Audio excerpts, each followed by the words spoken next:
Phase 3. Navigation dans le projet. Dans ce film, vous passerez en revue la structure du projet et ses composants principaux. Vous obtiendrez ainsi une vue d'ensemble de ce que vous aurez accompli à la fin du guide de formation. Activez maintenant le plan de vue du navigateur qui affiche la structure principale du projet Massaro. Ouvrez maintenant deux nouvelles palettes d'Archicad que vous utiliserez fréquemment pour accélérer votre travail pendant les exercices du guide de formation interactive. Commencez par ouvrir la palette Traces et comparaisons à partir du menu Fenêtre. Placez cette palette à côté de la boîte à outils sur la gauche de votre écran. La fonction des références vous aidera à coordonner les différentes vues, plans, coupes, façades, etc. de votre projet. Vous trouverez des explications plus détaillées dans le chapitre suivant de ce guide. Maintenant, ouvrez la palette Favoris à partir du même menu et placez-la sous la palette Traces et comparaisons. Les favoris sont des éléments de bâtiment numérique préconfigurés. Vous pouvez enregistrer des réglages d'éléments de tout élément de construction fréquemment utilisé sous la forme d'un favori que vous pouvez appliquer à tout moment. L'utilisation des favoris rendra nettement plus rapide l'exécution de ces exercices. Vous pouvez librement modifier la taille de la fenêtre plan et des palettes.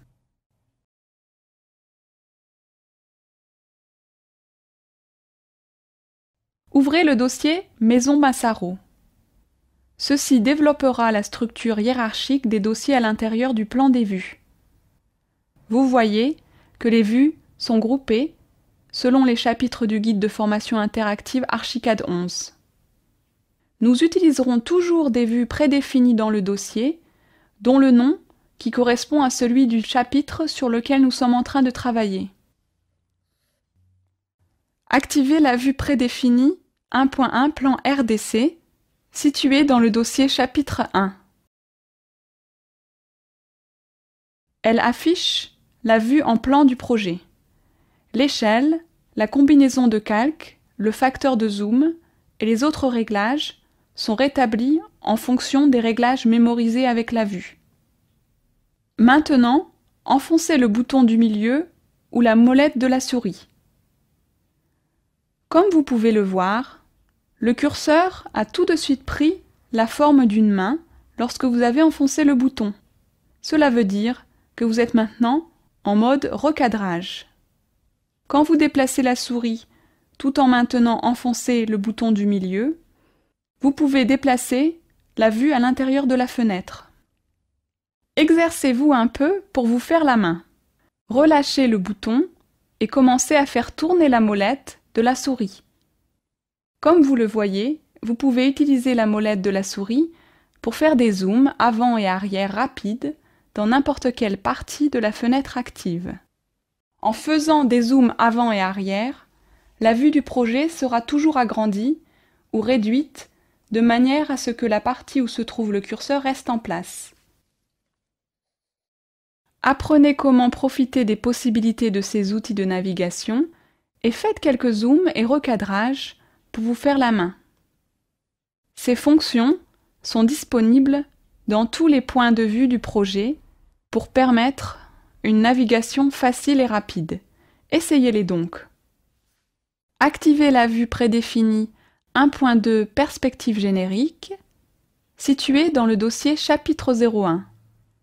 La fenêtre 3D s'ouvre et le modèle 3D du projet est généré.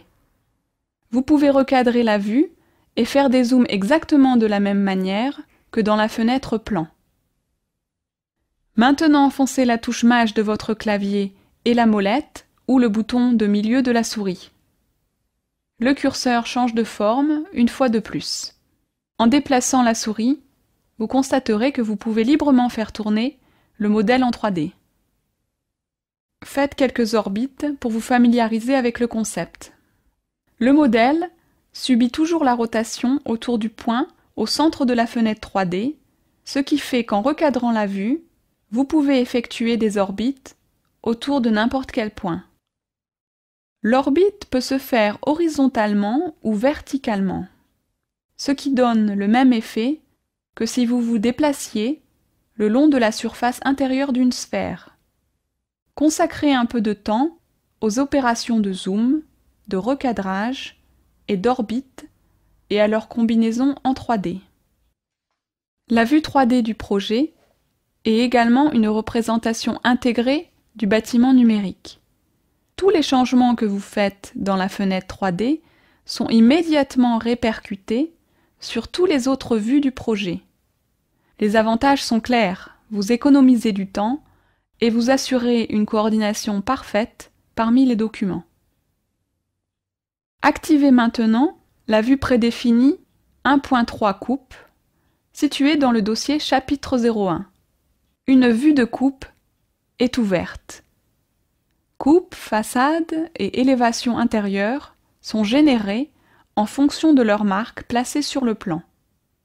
Vous pouvez les définir comme devant être régénérés automatiquement chaque fois que vous ouvrez leur point de vue. Tout changement apporté au modèle dans n'importe quel point de vue sera automatiquement répercuté sur tous les autres points de vue du modèle. De plus, ces vues seront rafraîchies et reflèteront l'état actuel du projet. Par exemple, si vous modifiez un mur dans une vue coupe, cette modification sera également affichée sur le plan, dans les autres coupes, façades, en 3D, etc. Sélectionnez n'importe quel mur dans la coupe et cliquez sur le bouton du dialogue de paramétrage dans la zone Information. Quand un élément est sélectionné, la zone Information affiche ses réglages tels que son altitude, sa hauteur, son épaisseur, ses matières, etc. Les réglages de l'élément sélectionné sont organisés de manière logique sur les volets du dialogue de paramétrage. Vous pouvez modifier les réglages de l'élément sélectionné, soit dans son dialogue de paramétrage, soit dans le champ approprié de la zone Information. Quittez maintenant le dialogue Options mur en appuyant sur la touche Échappe ou en cliquant sur le bouton Annuler. Activez la vue prédéfinie 1.4 Liste de fenêtres située dans le dossier chapitre 01. Une liste interactive apparaît, affichant la liste des fenêtres placées dans le projet. Cette liste est fondée sur le modèle du projet et reflète toujours l'état actuel du projet. La liste interactive, ce qui veut dire que si vous changez des données ici, ces changements seront répercutés sur tous les autres points de vue. Les avantages sont clairs. Vous économisez du temps et vous assurez une coordination parfaite parmi toutes les vues et tous les documents du projet.